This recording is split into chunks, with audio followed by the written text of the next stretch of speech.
tous, ravis de vous retrouver dans Ciné, Série et compagnie pour des émotions fortes, des pépites, de l'analyse tout en finesse, enfin je l'espère, et surtout beaucoup de bonne humeur. Il y aura également des cris de la star, de l'icône. Je vous emmène passer un petit moment avec Patrick Bruel. Il craque pour Sophie Marceau dans la nouvelle comédie de Tony Marshall, Tu veux ou tu veux pas.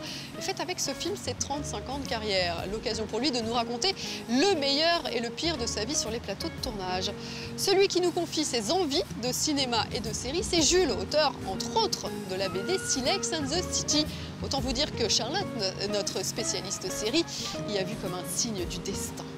Au programme du détail qui tue, décryptage du générique très pictural de la série The Leftovers.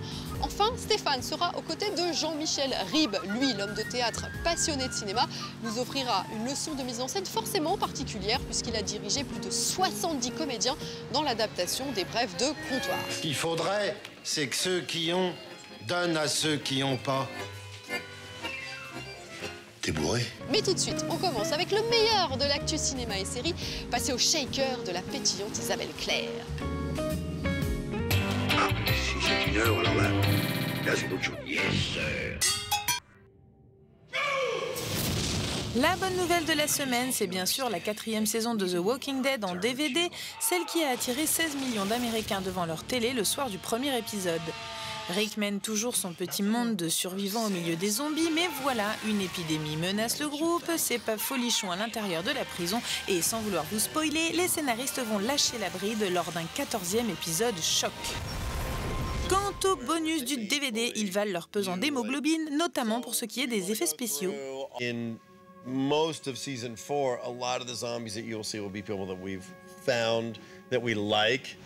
Coleman is probably our favorite. Our A-lister. Season 4, definitely. Yeah, we brought him. We met him on season 3. We met him during a photo shoot at the end of season 3. Just a photo shoot, and he just did some cool thing where he could suck in his gut and see his ribs. So we used him as a shirtless zombie in season 3. Yeah. And then season 4, he was a great performer, so we used him over and over. Voilà, maintenant il ne vous reste plus qu'à ouvrir l'œil pour reconnaître le figurant Coleman dans la saison 5, visible sur OCS Choc dès le 13 octobre. Hé Coleman, enlève ta perruque, on t'a reconnu. L'autre bonne nouvelle, c'est le retour de Brennan et Booth dans la saison 9 de Bones, bien sûr. Bienvenue dans un monde scientifique au service de la police, avec ses amoureux qui se baladent entre FBI et Institut d'anthropologie et qui excellent à identifier les corps pendant les enquêtes criminelles. Attention, il y a du grabuge au sein du couple, mais une nouvelle affaire va les réunir. There's a relatively large piece. Looks like it was thrown clear by the centrifugal force of the whirling fan. Supraspinous fossa, right proximal humerus. Shoulder. À noter, la saison 10 de Bones a débuté cette semaine aux États-Unis avec Phyllis Logan, alias Mrs. Hughes de Downton Abbey. Le livre de la semaine, c'est celui de Rosalie Varda, fille d'Agnès Varda et de Jacques Demy, réalisateur de Peau d'âne en 1970. Et à l'époque du tournage de son Jaco de papa, Rosalie avait 12 ans. Ça a changé ma vie. C'était un moment où j'étais encore dans le monde de l'enfance, où on pouvait se marier avec son papa. Et puis sur le tournage, j'ai compris que ça serait impossible. Dieu, qu'elle est belle. Qui est-ce? Votre fille, Majesté. L'amour se porte autour du cou, le cœur est fou. Jacques a toujours aimé les contes de fées, mais il aimait aussi les choses un peu plus transgressives, il aimait les choses qui sont bord cadre et tout son cinéma qui a, j'allais dire, un visuel esthétique très beau, très doux, cache toujours quand même des sujets un petit peu plus sombres. À cette époque, Jacques Demy revenait tout juste d'un long séjour aux États-Unis. La pop culture, les Pink Floyd, les Baba Cool, beaucoup d'influences américaines pour un film OVNI, un remake de Charles Perrault. J'ai construit ce livre en essayant d'amener des superpositions, non pas de tissus, mais de couleurs, d'anecdotes, mais pas trop, mais surtout de références de ce que Jacques Demy aimait, c'est-à-dire les artistes, Yves Klein, Niki de Saint-Phal, Léonore Fini, la pop musique, le côté flower power des années américaines. Aujourd'hui costumière, Rosalie a imaginé un livre comme on crée un vêtement. Finalement, ce livre de Peau d'âne, je l'ai un petit peu construit comme construit une robe d'opéra. C'est-à-dire qu'il y a une structure, il y a un fond, qui est la musique, qui est le texte.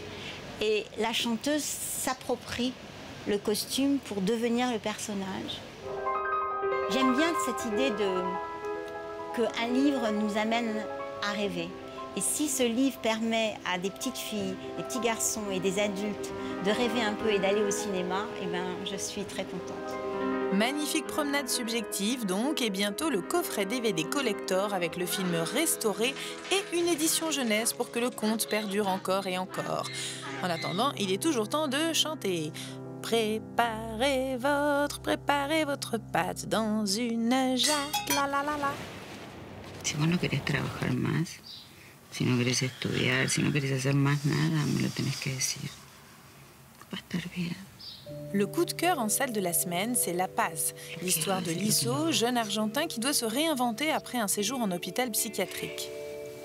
Dans l'approche cinématographique d'un dramaturge, l'image a forcément plus de sens. Celle de Santiago Loza est belle et simple, beaucoup de silence et de visages, dont celui de sa propre aïeule qui joue la grand-mère dans le film. Des personnages fragiles qui affrontent la vie à leur façon, c'est tendre, drôle, triste à la fois. Et si quelqu'un vous fredonne que la misère est plus belle au soleil, dites-lui bien que ce n'est pas vrai. Elle va cambiar. Ojalá. Le daremos tiempo. Ne quittez pas dans quelques instants le beau Daniel Radcliffe dans une série totalement schizo, adaptée des récits de Bulgakov, un auteur qu'il aime par-dessus tout, et d'autres surprises, bien sûr.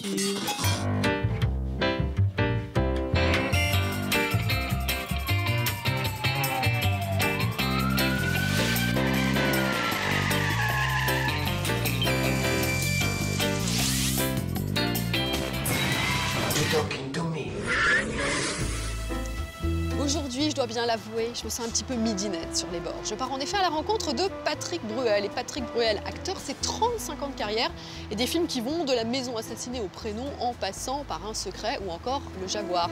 Dans quelques jours, vous allez retrouver Patrick Bruel au cinéma dans le nouveau film de Tony Marshall, Tu veux ou tu veux pas. Face à une Sophie Marceau irrésistible en nymphomane assumée, Bruel incarne un accro au sexe en phase de sevrage. L'occasion un peu coquine de faire un petit bilan de ses nombreuses aventures cinématographiques, bien sûr. Je m'appelle Lambert, j'étais un dépendant sexuel. Et il est abstinent depuis 10 mois. 3 semaines et 2 jours. Il est temps que tu reprennes contact en douceur avec une femme. Mais attention, rien pendant les premières semaines, c'est comme après un régime. Je peux vous baiser? Enfin, je peux vous aimer? Pardon. Je voudrais savoir comment vous avez réagi quand on vous a dit « Vous allez jouer un homme accro au sexe » en phase de repentance, j'ai envie de dire. C'est un peu de la provoque, je trouve. On me l'a pas dit, on m'a donné un scénar.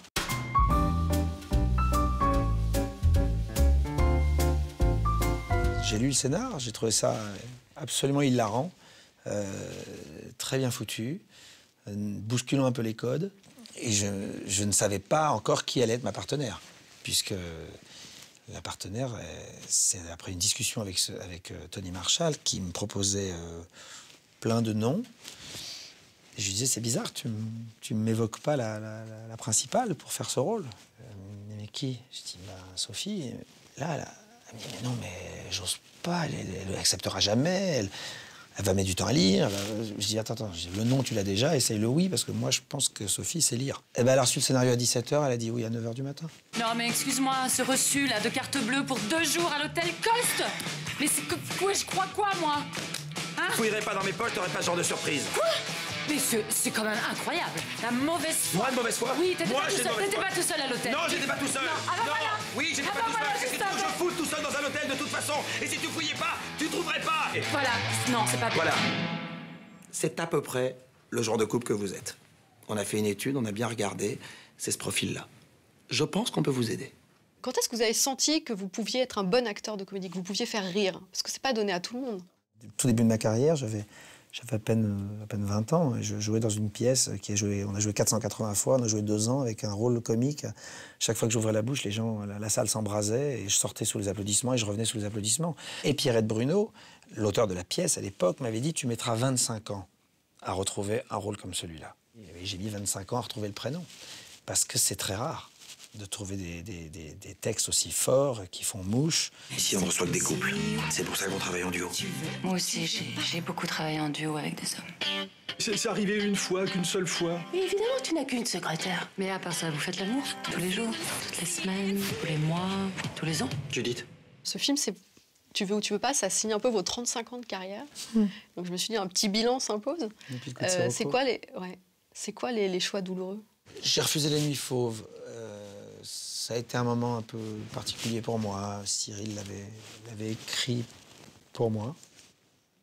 Il me l'a dit, et je l'ai cru, évidemment. Et puis c'était vrai, puisqu'il m'avait dit « Aucun autre acteur que toi ne le jouera ». La preuve, c'est lui qui l'a joué. Il y a des films que je n'ai pas faits, alors que je pensais les faire. On vous a refusé? On m'a refusé après m'avoir annoncé, comme La Reine Margot, par exemple. Ça a été une grande douleur pour moi.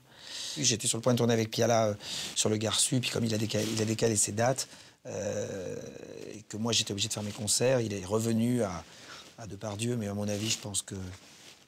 Enfin bon. Mais en tout cas, j'avais adoré la rencontre avec Piala. J'ai aimé croiser la route de cet homme le temps d'une préparation de film, mais vraiment, c'était un moment très fort. Et puis, voilà, il y a des films que j'ai refusés. Alors, il y a beaucoup avec Sophie. C'est vrai? Ouais, énormément. C'est fou, hein. C'est lesquels? L'étudiante, par exemple, quand j'ai reçu le scénario, moi, j'ai pas aimé le rôle du tout, mais Vincent a été très, très malin, parce que lui, quand il a reçu le scénario, il a changé le rôle. Il en a fait un mec absolument irrésistible, ce qui n'était pas du tout le cas sur la première version. Fanfan, j'ai pas eu envie de le faire. Je me voyais pas là-dedans à ce moment-là. J'avais pas envie de le faire. Il y a des films où vous avez souffert? Pas forcément parce que d'un tournage dans la douleur, mais parce qu'on sent qu'on trouve pas le rôle, ou parce qu'on a du mal, ou parce que la vie à ce moment-là fait qu'on n'est pas bien. Oui, ça peut arriver, bien sûr. J'ai pas souffert de... J'ai souffert un peu sur force majeure, oui. Parce que j'étais un peu déstabilisé par le metteur en scène. Pierre avait cherché à me mettre dans un état particulier. Ouais, je suis arrivé un peu tard sur le tournage parce que je tournais l'Union Sacrée, donc je suis arrivé en retard. Moi, Cluzet avait commencé 3 semaines avant et il était déjà beaucoup plus impliqué et beaucoup plus installé dans l'équipe. Moi, je suis arrivé un petit peu... C'est un souvenir, voilà, un petit peu difficile, mais vraiment, j'ai eu aucune douleur, quoi. J'ai jamais tourné avec... Je me suis jamais endormi en pleurant tous les soirs quand je tourne un film. Il y a eu des films qui ont été de la pure joie?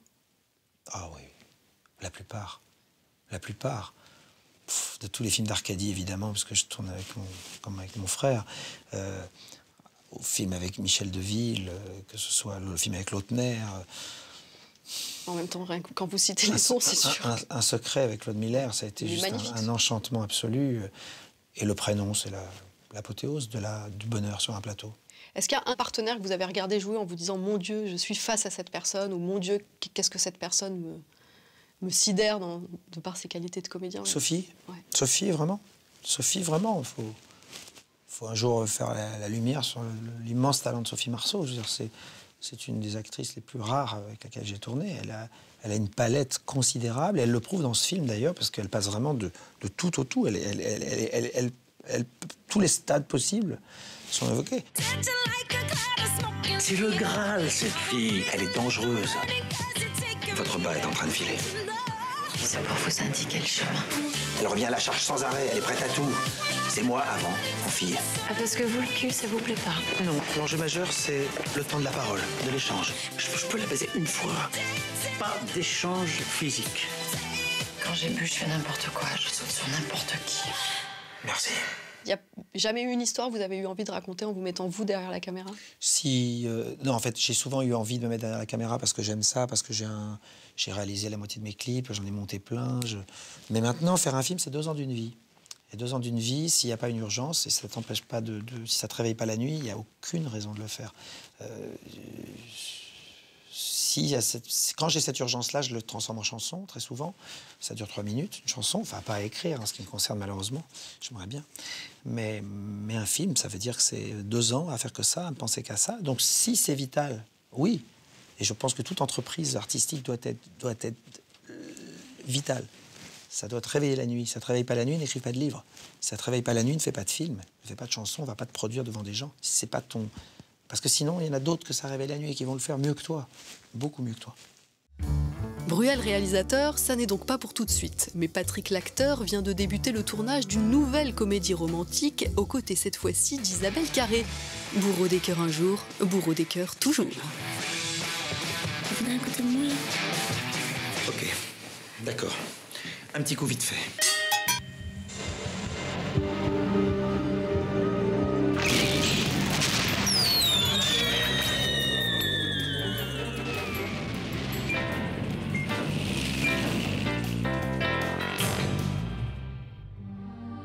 Des personnages torturés dans un univers inspiré de la Renaissance. Cette semaine, dans le détail qui tue, nous analysons le générique de The Leftovers, la nouvelle pépite HBO. Hold on. Press it in with a pen or something. Start back up. Okay, I'm gonna make some formula. Honey. It's okay, baby. Can you make the formula? I'm gonna be home in 10. Sam? Daddy! Where are you? Where are you, Sam? They're gonna come, and when they do, somebody's gonna get hurt. All the people pretending like it never happened. Il s'agit de l'adaptation du roman de Tom Perrotta par le showrunner de Lost, Damon Lindelof, dans lequel 2% de la population mondiale disparaît mystérieusement en un claquement de doigts. Certains attribuent cette disparition à un acte divin, d'où l'atmosphère spirituelle et religieuse de la série. Le générique a été dessiné par l'illustrateur John Foster et animé par Garson Yu du studio Yuko, à qui l'on doit ceux de The Walking Dead et de The Bridge, avec comme seule indication de créer une fresque à l'image de celle du plafond de la chapelle Sixtine. John Foster nous a confié avoir dessiné des scènes du quotidien dans le style Renaissance, avec des personnages en mouvement, exprimant tous une émotion très forte comme la colère, la peur ou l'extase. Parce qu'il n'avait vu aucune image de la série, il s'est inspiré de son entourage, sa petite amie ou ses copains, en s'assurant de représenter toutes les nationalités et toutes les sexualités.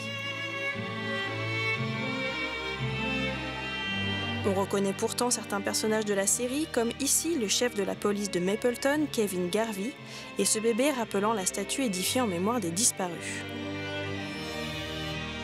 Pour plus de réalisme, John Foster nous a expliqué qu'il a sculpté les personnages à l'aide de logiciels de modélisation comme 3D ZBrush et Blender, lui permettant de mieux gérer la lumière et les volumes. Where did they come from? What do they want? You don't even know who they are. All the people pretending like it never happened. They're asleep, and they need to wake up now. Pour l'animateur Garson Yu, l'important était que ce générique provoque des émotions puissantes et incontrôlables chez le spectateur, comme il en ressent en regardant les peintures de Mark Rothko.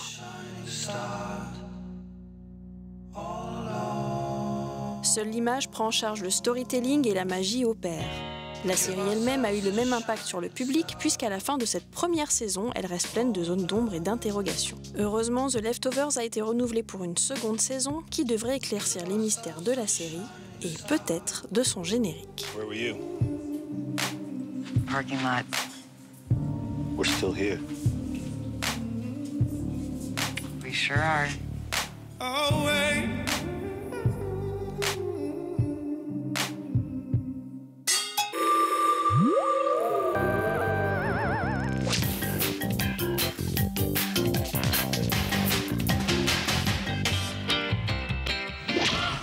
Vous le savez, l'invité de l'extra interview n'appartient pas au monde du cinéma ou de la série, mais il en est fan.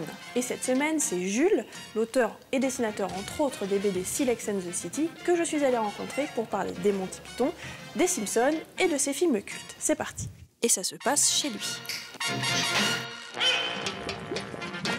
Jules aime tellement les séries que la BD Silex and the City a été adaptée pour la télé. Nous sommes en moins 40 000 avant Jésus-Christ. Toute la planète semble obéir aux lois de la sélection naturelle.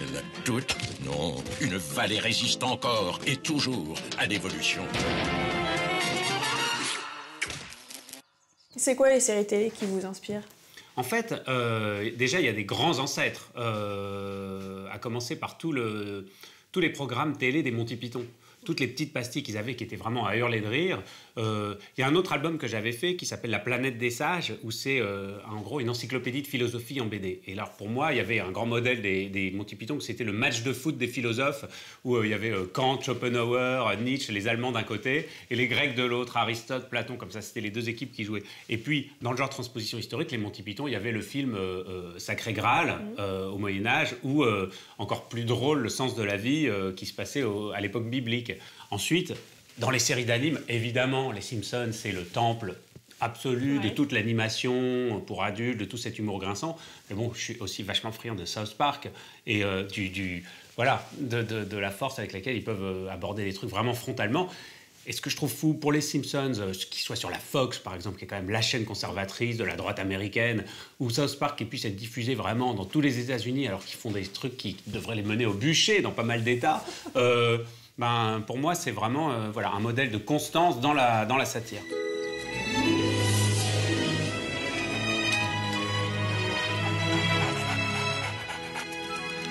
Je suis désolé, mademoiselle.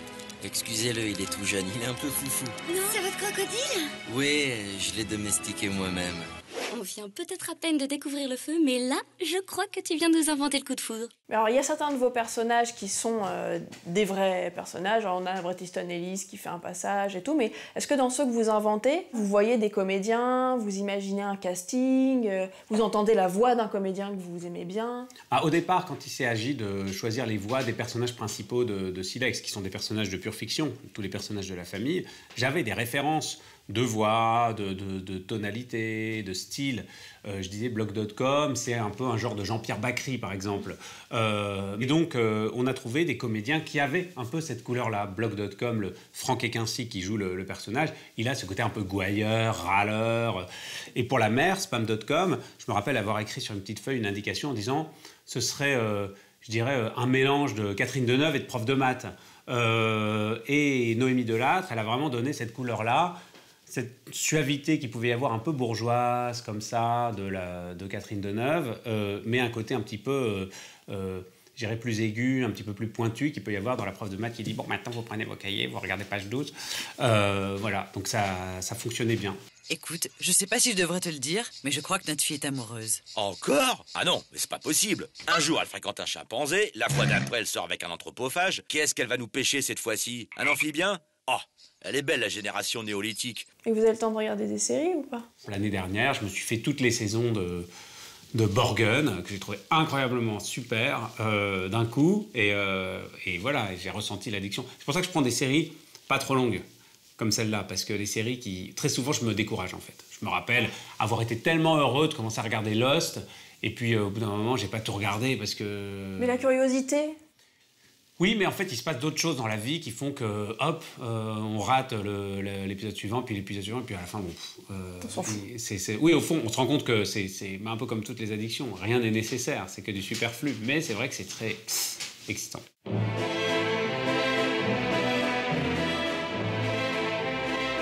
Un élu du peuple et surtout un ministre doit être cohérent et ses paroles conformes à ses actes. T'es jamais là, merde! Ce qui m'a frappé, c'est de voir en vous une femme avec de fortes convictions. Où sont-elles passées? Comment peux-tu te regarder dans le miroir, madame le Premier ministre? Enfin, dans quel monde tu vis? Tu peux me dire? Nous avons divorcé. L'Express demande s'il n'est pas plus facile pour une femme de mal faire son boulot. C'est un cauchemar.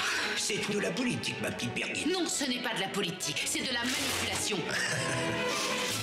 Et votre sens du cadre, vos plans, votre façon de placer vos dessins et tout, est-ce que ça vous vient aussi de ce que vous avez vu au cinéma? Est-ce que vous repensez des fois à des scènes en vous disant « Ah, ça c'était hyper beau, je vais me reproduire un truc qui ressemble, je vais me faire un petit plaisir ». Ah oui, très souvent il y a même des parodies de plans entiers, de choses qui se passent, mais ça peut être du coup du Hitchcock ou du Bergman, aussi bien que par exemple des trucs comme Rec, les films d'horreur. Oui, il y a plein de petits clins d'œil graphiques à des choses existantes. Des films de vampires, ça peut être... et puis évidemment, quand je fais James Bond, des choses comme ça, on essaie de retrouver à chaque fois la couleur et la façon de fonctionner de chaque image, parce qu'évidemment, elles sont pas gaulées de la même façon. Et votre rapport au cinéma, c'est quoi? Est-ce que vous alliez au cinéma avec vos parents? Est-ce que vous avez commencé à y aller quand vous étiez ado avec votre argent de poche? Le cinéma, avant tout, c'était le cinéma à la télé. c'était la dernière séance avec Eddie Mitchell, c'est-à-dire la culture cinéphilique des westerns, aux grands films hollywoodiens, de Bogart, Autant en emporte le vent, Cécile B2000, les péplums, les choses comme ça. Je les ai vus à la télé avant tout. Ensuite, moi, j'allais au cinéma voir les Walt Disney avec mes parents. Et puis ensuite, je suis arrivé au moment où je pouvais aller au cinéma tout seul. C'était la fin des Louis de Funès, genre La Soupe aux choux, les films avec Belmondo, ce genre de trucs. L'As des As. Je me rappelle, je dû aller vers l'âge de 12 ans, aller tout seul au cinéma voir L'As des As, quoi. Donc c'était cette période-là. Et puis en plus, ensuite, voilà, j'ai plongé un petit peu dans tout ce qui s'est créé par la suite. Et je continue à être, à fréquenter beaucoup les cinés. Ouais, alors, vous allez me trouver curieuse, hein. Je suis désolée, on vous attendait, on traînait comme ça. Donc j'ai jeté un petit coup d'œil à vos DVD, et il y a un de vos DVD, dessus, il y a un numéro, et je me suis demandé si vous alliez au vidéoclub. Ah oui, j'ai un vidéoclub, moi, que je fréquente, qui s'appelle le Vidéoclub de la Butte, qui est rue Lamarck, comme ça. Ils ont tous les vieux films, tous les trucs comme ça. Et tout d'un coup, quand j'ai une espèce de pulsion de voir La Chèvre ou Rabbi Jacob à minuit, c'est ouvert et je peux y aller. C'est ouvert à minuit? Oui, ça ferme très tard, dans la semaine. Ça doit fermer vers minuit, quoi, en gros. Mais voilà, on peut vraiment se dire, à 11h, on a envie de voir un film, on a mangé un morceau. Et, donc oui, je fais partie des gens qui vont au vidéoclub. Je ne maîtrise pas complètement les trucs de VOD et tout. Je pense que je vais y venir, mais je suis super low-tech. Moi, je suis resté en moins 40 000. Hein. Oui, Bon, alors, puisqu'on est dans la curiosité aussi, quand on est arrivé sur cette table, il y avait l'officiel des spectacles. Ah oui, et alors là... ça mais voilà, c'est marrant parce que j'ai dit, l'autre jour, en l'achetant, j'ai dit au kiosquier, mais je dois être le dernier humain à acheter l'officiel des spectacles. En fait, je trouve que les systèmes de navigation, Allociné, tous les trucs comme ça, super pas clairs, en fait. Moi, je sais exactement comment j'ai envie de chercher, où est-ce que je vais aller. Je feuillette les pages des différents quartiers. En fait, en gros, à chaque fois que je tourne une page, je dis ouais, c'est un tel quartier. Alors pour moi, je visualise à la fois le café où je peux aller avant ou après le ciné, ou les potes qui habitent dans le coin. En fait, ça vous permet d'en faire un peu un voyage, quoi. Votre passage au cinéma, c'est tout un ensemble. Non, mais surtout, c'est-à-dire qu'au fond, ensuite, il y a l'officiel des spectacles qui traîne sur la table pendant toute la semaine. Et en fait, c'est à chaque fois comme une espèce de petit réveil qui me dit ah, mais au fait, tu pourrais aller au cinéma. Et du coup, je feuillette l'officiel ou en bouffant un truc. Et je me dis, ah ouais, bah tiens, si j'allais là, qu'est-ce qu'il y a ? Ah oui, il y a une séance. Alors que finalement, j'allumerais pas l'ordi ou je regarderais pas mon téléphone direct pour... il faut d'abord qu'il y ait une envie préexistante d'aller au cinéma et ensuite je vais regarder. Alors que là, l'officiel, ça suscite l'envie d'aller voir les films. Et ça, c'est assez appréciable. On s'en rend pas toujours compte. Nous laissons Jules feuilleter l'officiel et vous rappelons que le tome 5 de Silex and the City vient tout juste de sortir. Ciné, série et compagnie, la suite, c'est avec le metteur en scène Jean-Michel Ribes pour une leçon de cinéma autour de son film Les Braves de Comptoir. Mais tout de suite, c'est Isabelle Claire qui poursuit et achève son tour d'horizon du meilleur de l'actu cinéma et série.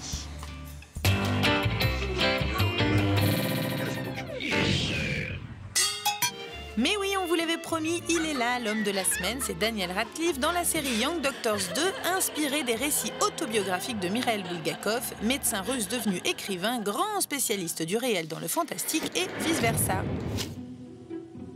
I forgive you. Don't tell me you found religion. No. I have found peace. Ah ça, il est loin, le petit binoclaire à baguette magique. Aujourd'hui, Daniel incarne un médecin de campagne en prise avec l'amour et son addiction à la morphine sur fond de révolution russe. Lui et John Hamm jouent le même personnage à quelques années d'écart, c'est jubilatoire, drôle et cruel, et surtout Harry Potter et Don Draper s'éclatent et ça se voit. This is for Natasha! No! Anna! La pauvre! Et la semaine prochaine, Daniel Radcliffe en vrai et rien que pour nous dans Ciné-Série et compagnie. Le rendez-vous de la semaine, ça se passe au Grand Rex à Paris vendredi prochain. Et c'est énorme pour les fans puisqu'il s'agit de voir le préquel en 4 films de la licence Ghost in the Shell. Ghost in the Shell, c'est ce manga futuriste cyberpunk se situant dans les années 2030 et adapté en dessin animé, en jeu, en film, enfin bref, en tout. Et j'ai bien dit 4 longs métrages car dans le lot, vous aurez droit au dernier opus qui vient de sortir au Japon. dont voici quelques images en exclu, bande de gâtés.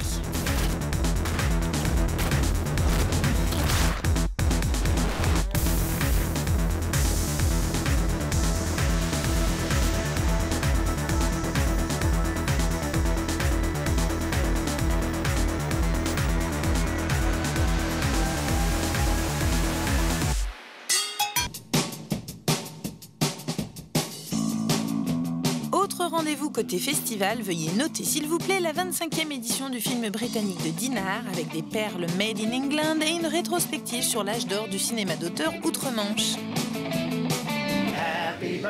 Et puis dans un tout autre genre, le festival du film de science, car oui, le monde de l'image est ouvert à tous.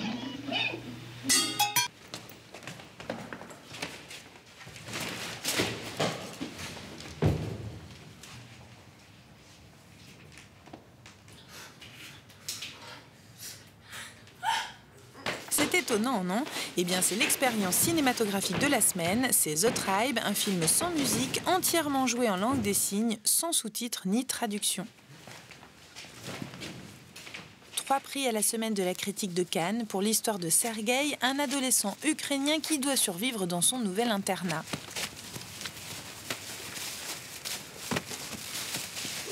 Ne fuyez pas ce film aussi atypique qu'audacieux, parfois très violent, car au final, on finit même par se demander à quoi sert le son, sinon à détourner l'attention de l'essentiel.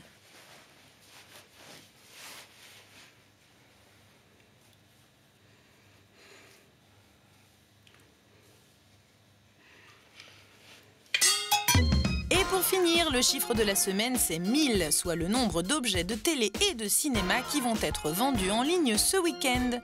Le costume d'Al Pacino dans Le Parrain 2, des déguisements de Wolverine ou encore des mouchoirs ayant appartenu à Greta Garbo. Faites monter les enchères en ligne ou par téléphone. Allez, ciao!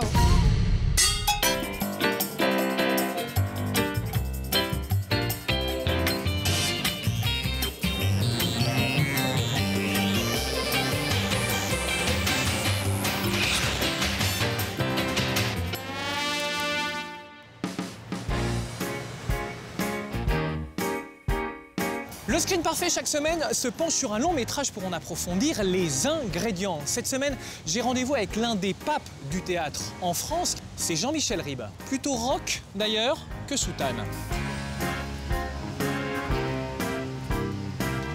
Auteur, metteur en scène, voilà plus de 10 ans qu'il dirige le Théâtre du Rond-Point et il revient au cinéma avec l'adaptation des Brèves de comptoir de Jean-Marie Gouriot. Mais comment réussir ce pari et éviter l'écueil du théâtre filmé, Jean-Michel?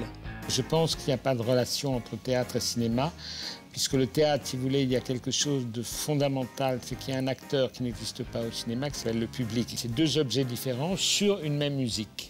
La carrière au cinéma de Jean-Michel Ribes comme réalisateur débute en 1979 avec un film à sketch mettant en scène des personnages qui vont jusqu'au bout de leur méchanceté, de leur impuissance ou de leur folie.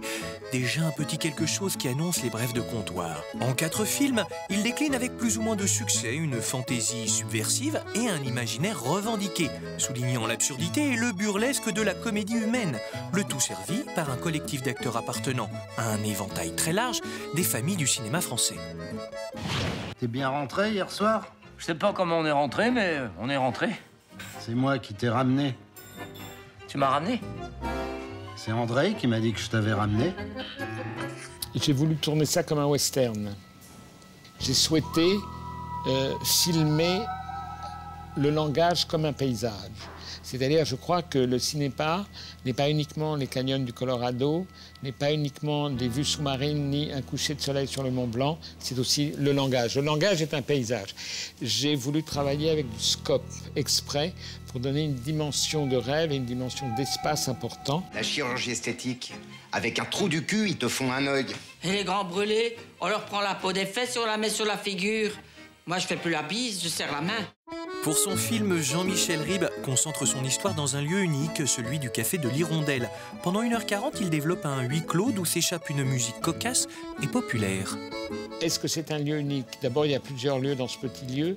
Et comme je vous le disais, je pense qu'à partir du moment où on filme le langage comme des paysages, à partir du moment où on travaille en scope, à partir du moment où la caméra et 2 caméras bougent, accompagnent, suivent la vie, on oublie très vite que c'est un endroit clos et étouffant, ça devient au contraire un endroit de liberté.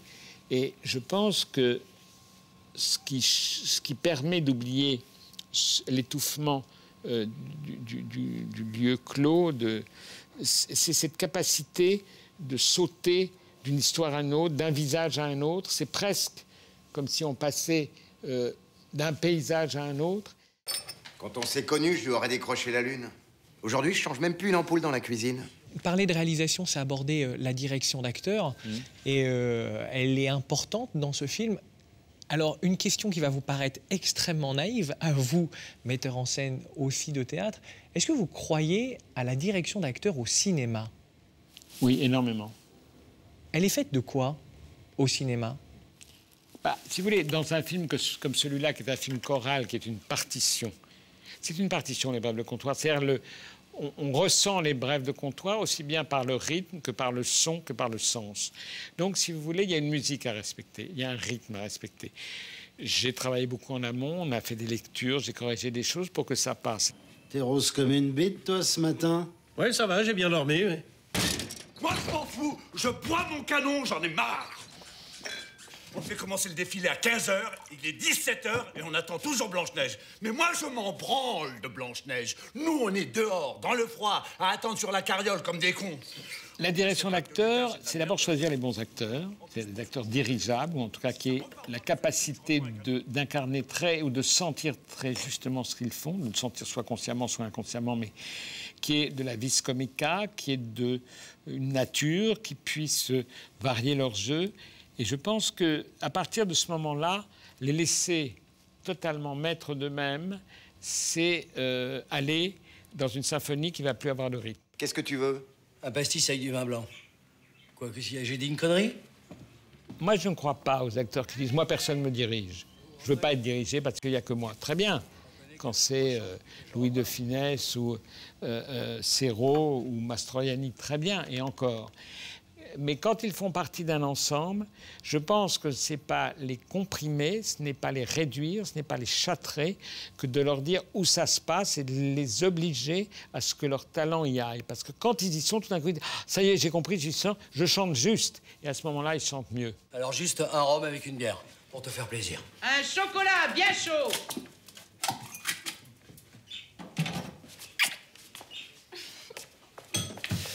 Je travaille toujours avec 2 caméras. Avec une caméra qui bouge et une autre qui se rapproche des gens qui sont filmés pendant que la caméra bouge, pour essayer d'avoir tout. D'avoir à la fois le mouvement, la vie, et au cas où, si la vie se passe dans un regard, d'avoir le regard. Attends, 40% des accidents de voiture sont provoqués par l'alcool. Ce qui veut dire que 60% des accidents sont provoqués par des buveurs d'eau. C'est énorme. C'est énorme. Je pense qu'une prise parfaite porte de l'émotion. Moi, je n'aime pas voler les acteurs. Je n'aime pas dire « oh là là, il ne l'a pas fait exprès, mais t'as vu là, à un moment, il a regardé une chèvre, on dirait qu'il regarde le ciel et c'est beau. » Non. Moi, je pense qu'il faut être maître de tout. Et en étant maître de tout, ce n'est pas réduire ou formater, c'est au contraire libérer pour que ce soit encore plus émouvant. Pourquoi filmez-vous? Pour ne pas m'ennuyer.